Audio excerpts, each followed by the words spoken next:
Ngayong nagsimula na ang tag-ulan, patok na naman ang mga pagkaing may sabaw tulad ng noodles. At sa ilang kainan, pinalevel up ang sarap niyan. Narito ang mainit na balita.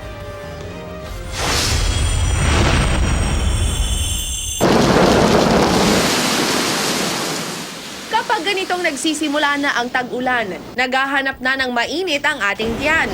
Dito sa Quezon City, dinarayo itong lumihan. Sa halagang 155 pesos kasi, kasya na ang super lomi na ito sa 4 o 5 katao.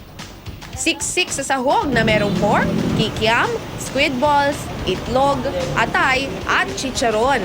Freshly made din araw-araw ang noodles kaya siguradong bago.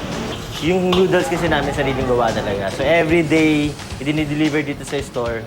So everyday yung gawa. So kaya yun yung talagang nagpapasarap. So bukod dun sa stock na ginagamit namin, sa kaldo, yun, sariling noodles kasi. Kung hanap nyo na may level up na noodles, isa sa mga patok na chibugan dito sa Marikina ang Murakami Eatery na ramen ng specialty. Nasa 130 pesos hanggang 200 pesos lang ang kada bowl ng ramen na may original Japanese seasonings. Mura, tapos madaling nakakabusog. Kahit wala ka ng rice, ang sauce ng aming ramen is sariling gawa, homemade ng Japanese husband ko. So, hindi kami bumibili.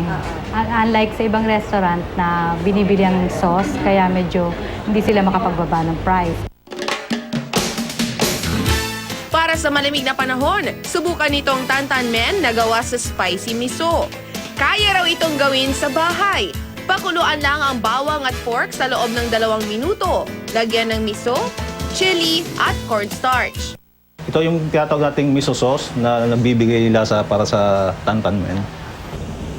Kapag kumulo na ang broth, ilagay na yan sa noodles sa kadagdagan niya ng toppings na leeks, mushrooms, ground pork at sesame seeds. Kung mahilig naman kayo sa seafood, itong Gomokumen ang para sa inyo. Meron itong gulay, itlog, sliced pork, squid at crab sticks.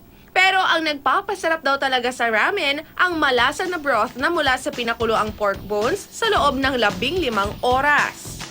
Mainit! Tama-tama sa panahon, malamig, reasonable ang price. Humahagod sa sa lalamunan.